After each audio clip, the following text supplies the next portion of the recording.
Hello friends, welcome to my YouTube channel. So in our today class we are going to talk about that how the inclusive classroom is beneficial for children without special need. We always says that कि जो special need के बच्चे हैं they are getting benefited, they are getting so much of privileges, which is not a right thing. It's not just a privilege but it's their right as well.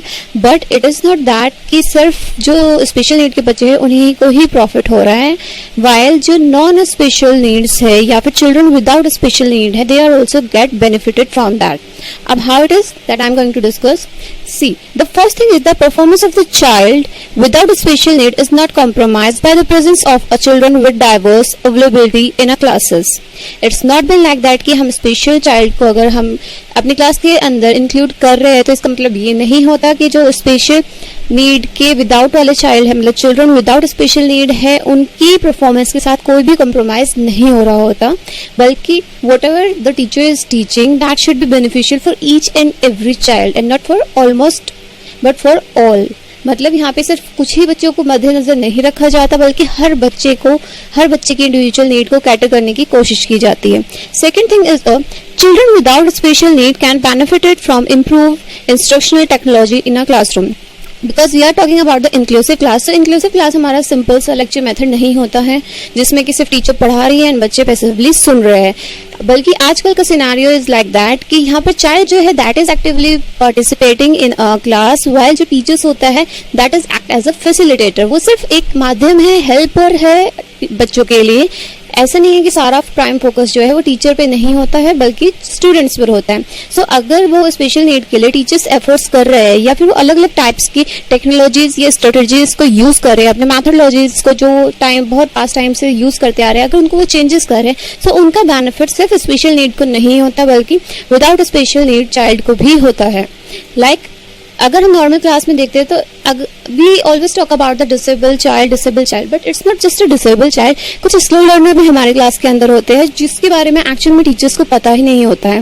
सो होता क्या है कि अगर वो स्पेशल नीड के लिए कोई एफर्ट्स टीचर्स करता है सो कई बार वो जो स्लो लर्नर्स होते हैं वो उनके लिए भी बेनिफिशियल हो जाता है और उनका जो लर्निंग होता है वो लॉन्ग लास्टिंग रहता है.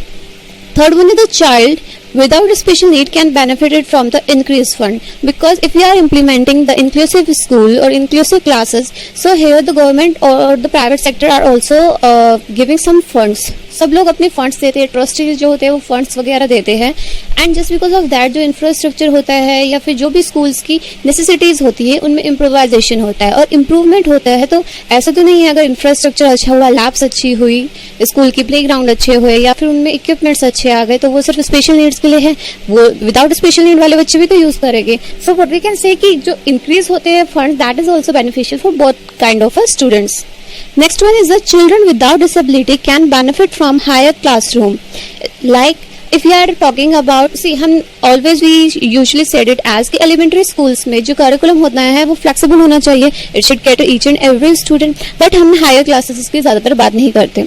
So if we are talking about the higher classes also, so यहाँ पर भी बच्चे benefited होते हैं. How? Because in a higher classes या normal class के अंदर एक normal teacher रहता है and she has to cater 30 to 50 students. That varies from a school to school. Majorly 30 to 40 होता है, but in some school I even witness by myself also कि 50 तक का strength भी होता है, which is not a ideal strength but whatsoever is. So वहाँ पर होता क्या है कि जो एक स्पेशल टीचर होता है, स्पेशलाइज्ड टीचर होता है जो कि इसी फील्ड में स्पेशलाइज्ड होता है और पैरा प्रोफेशनल होता है, that is or normal teacher. So two teachers की प्रेजेंस में जब कोई चीज़ पढ़ाई जाती है सो अगर किसी को कोई भी तरह की प्रॉब्लम है तो वो दोनों टीचर से कंसल्ट कर सकता है, and it can be happen कि वो एक टीचर से नहीं कर पा रहा तो दूसरी उसकी जो भी प्रॉब्लम है वो उसको कैटर कर सके. सो यहाँ पर बच्चों को बेनिफिटेड मिलता है.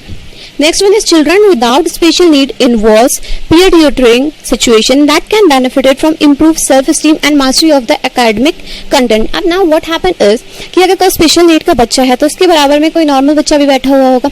इट हैपन्स कि टीचर्स ने कोई चीज़ पढ़ाई एंड बच्चे को वो नहीं समझ में आया और वो स्पेशल नीड का बच्चा अपने बराबर वाले से पूछेगा, अपने फ्रेंड से पूछेगा, पीयर ग्रुप से पूछेगा, एंड वहाँ पे जब वो बच्चा जो है जो नॉर्मल बच्चा है अगर वो उस चीज़ को एक्सप्लेन करता है तो हियर व्हाट हैपन इज एक तो जो नॉर्मल बच्चा है उसका सेल्फ स्टीम बढ़ेगा, सेल्फ कॉन्फिडेंस बढ़ेगा कि देखो मैंने पढ़ाया और उसको समझ में आ गया।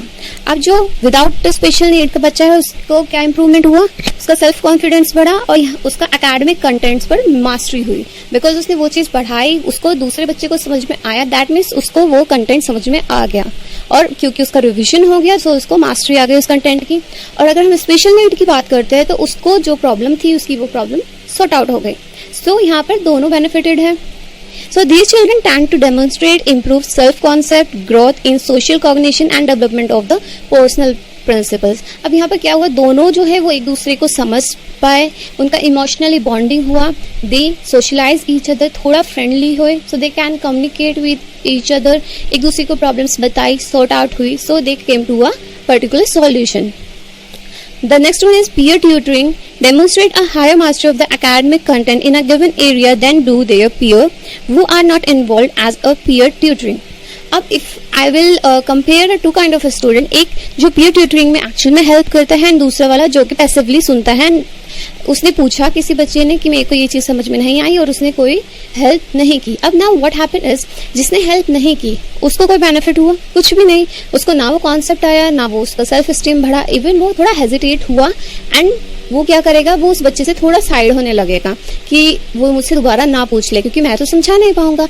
वाइल दूसरी चीज में जिस बच्चे ने कोशिश की, ही गेट टू नो कि उसको क्या चीज समझ में नहीं है। इट कैन बी हैपन कि जिस बच्चे को लग रहा था कि उसको समझ में आ रहा है, मे बी जब वो दूसरे बच्चे को समझा रहा है at that piece of time उसको एक्चुअली में पता लगा कि अरे मेरे को ये कॉन्सेप्ट तो समझ में ही नहीं आया। So he can consult to her teacher, वो अपने टीचर से पूछ सकता है और आफ्टर दैट वो उस बच्चे को भी जो भी उसको प्रॉब्लम है उसको भी कैटर कर सकता है या फिर वो रेफर कर सकता है टीचर को भी कि मैम इसको ये प्रॉब्लम है, प्लीज सॉर्ट आउट, अगर वो खुद नहीं कर पाता। Next one is children without special need have the opportunity to learn education additional skills। अब हम विदाउट स्पेशल नीड की बात कर रहे हैं तो यहाँ पर बच्चों को थोड़ा और बेनिफिटेड मिलता है। लाइक अगर उसका स्पेशल चाइल्ड है, उसके बराबर में स्पेशल चाइल्ड बैठा है and he is having any kind of a problem, so उसकी प्रॉब्लम को कैटर करने के लिए what kind of a gadget या असिस्टिव डिवाइसेस ही यूज, वो उस तरह के डिवाइसेस यूज कर सकता है। He get to know about a braille कैसे यूज करते हैं उसको वो पता लग सकता है, साइन लैंग्वेजेस कैसे यूज करते हैं उसको ये पता लग सकता है। सो ही उसको वहाँ पे एडिशनल इंफॉर्मेशन उसकी इन्हांस हो रही है जो कि उसकी आगे जाके लाइफ में भी इम्प्रूव होगी एंड मे बी अगर उसको कभी भी आगे लाइफ फ्यूचर में यूज करना पड़ा तो वो इस जो अभी उसने सीखा है ये इसको यूज कर सकता है। So these skills can be taught in a meaningful context and represent an opportunity for growth not often available to children who are not educated with others with a diverse ability। And I think teachers को जो है वो diverse ability रखनी चाहिए in their teaching career also। वो एक तरह से नहीं पढ़ा सकती है, she has to cater each and every student which is a difficult task but that's her duty, वो उसका ethic है, उनको करना ही पड़ेगा। Children without special need can learn to value and respect children with diverse ability in a classroom।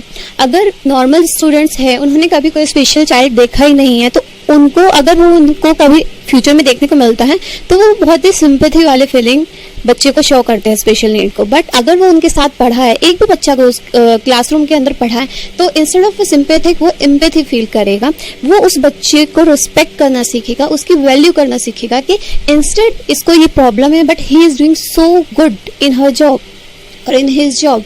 So what we have to do कि उसको क्या problem है क्या प्रॉब्लम नहीं है, instead of pointing out that thing, वो कितना अच्छा कर रहा है इररिस्पेक्टिव उसको किसी भी टाइप की कोई भी प्रॉब्लम क्यों ना हो। So thank you guys for listening me, and if you like my videos then please do subscribe my channel, and thank you।